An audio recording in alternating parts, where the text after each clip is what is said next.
ભાષા છે એને જેલમાં પૂરવાનો અર્થ એ થયો કે કરોડો લોકોને ભાજપની સરકારે સજા આપી છે કે તમારી પાસેથી તમારો નેતા છીનવી લીધો. અરે ભાઈ સાહેબ, કેટલા વર્ષો પછી ભગવાનના આશીર્વાદથી, પ્રકૃતિના આશીર્વાદથી, વડીલોના આશીર્વાદથી હજારો વર્ષો પછી એક લડાયક ચૈતર વસાવા જેવો નેતા આપણા ગુજરાતના આદિવાસી સમાજને મળ્યો. અનેક લોકો ધારાસભ્યો બન્યા, સાંસદો બન્યા આદિવાસી સમાજના મત આધારે, પણ આદિવાસી વિસ્તારોમાં ચાલતી નકલી સરકારી કચેરીઓ ઉપર પહેલી વખત બોલ્યું કોણ? ચૈતર વસાવા બોલ્યા. અનેક લોકો આદિવાસી સમાજના મતના આધારે સાંસદો, મંત્રીઓ બન્યા, પણ આદિવાસીઓની જમીન ઉપર વિવિધ કંપનીઓ લાવી આદિવાસીઓને ખદેડવાનું કામ કરતા હતા. એની વિરુદ્ધમાં પહેલો મજબૂત અવાજ ઉઠાવ્યો કોણે? ચૈતર વસાવાએ. આ કેવડિયામાં, તાપીમાં, છોટાઉદેપુરમાં, ડાંગ જિલ્લામાં ચારો તરફ કંપની, થર્મલ પ્રોજેક્ટ, ફલાણો પ્રોજેક્ટ, ઢેકણો પ્રોજેક્ટ. આ તમામ પ્રોજેક્ટના નામે આદિવાસીઓને ઘર વગરના, જમીન વગરના, શિક્ષણ વગરના, આરોગ્યની વ્યવસ્થા વગરના કરવાના ષડયંત્રને રોકવાનું કામ કર્યું કોણે? ચૈતર વસાવાએ કર્યું. અને સરકારના પેટમાં તેલ રેડાયું કે આ ચૈતર વસાવા આદિવાસીઓને કાં આટલો બધો જાગૃત કરે છે?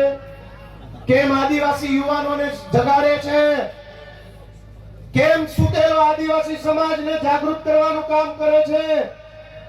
ચૈતર વસાવાનો ગુનો એ નથી કે જંગલ વિભાગના કર્મચારી સાથે બોલાચાલી કરી. ગુનો તો એ છે કે જંગલની જમીન તમારી છે અને તમને અપાવવાની છે એવી જાગૃતિ સમાજમાં લઈ આવ્યા. ચૈતર વસાવાએ જો બીજા ભાજપના આદિવાસી નેતાઓની જેમ રૂપિયા બનાવવા હોત તો જેલમાં હોત કે ઘરે હોત? એક છે મોટા કદાવર આદિવાસી નેતા, 2000 કરોડનું મનરેગામાં કરી નાખ્યું. જેલમાં છે કે મેલમાં? આદિવાસીઓના મત લઈને, આદિવાસી વિસ્તારોની ગ્રાન્ટો ખાઈને 2000 કરોડ રૂપિયાનું બૂચ મારીને જો બેઠા હોત તો મેલમાં હોત.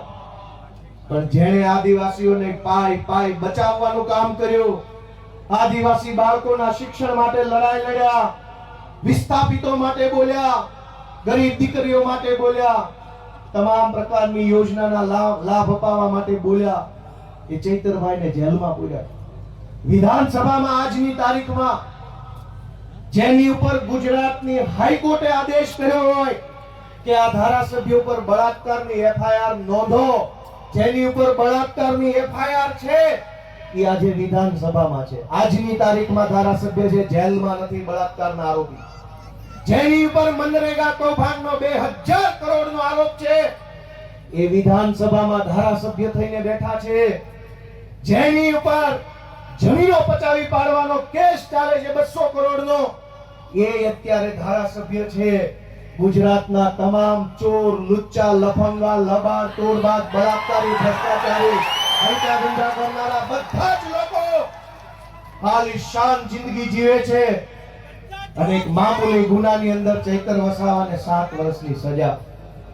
7મા ધોરણમાં ભણવામાં આવતું કે દેવડીએ દંડાય છે ચોર મુઠ્ઠી ઝાડના, ને લાખ ખાંડી લૂંટનારા મહેફિલે મંડાય છે. કરોડોના કૌભાંડ કરનારા લોકો વટથી ફરે છે અને આદિવાસી સમાજ માટે લડનારા ચૈતર વસાવાને જેલમાં પૂર્યા છે. દોસ્તો, મારી તમને એટલી વિનંતી છે કે લડાઈ બહુ લાંબી છે. આજે આપણે બધા અહીંયા ભેગા થયા છીએ, અહીંયા આકડા પડકારા, જુસ્સો, આમ કરી નાખું તેમ કરી નાખું કરીએ છીએ, પણ સાચું આમ અને તેમ કરવાનું ટાણું છે ને મતદાનના દિવસે આવતું.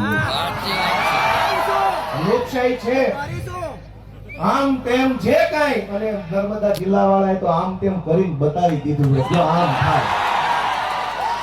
આમ તેમ કેમ થાય નહીં, ગઈ ચૂંટણીમાં કહી દીધું કે આમ થાય. બહુ ચોટાટા ઝૂકેગા નહીં સાલા. કથા પાડી દીધા. વડાપ્રધાને અહીંયા સભા કરી, ગૃહમંત્રીએ સભા કરી, પ્રદેશ પ્રમુખે કરી, પણ નર્મદા જિલ્લાના આદિવાસીઓએ કીધું ઝૂકેગા નહીં સાલા. આવી જાઓ.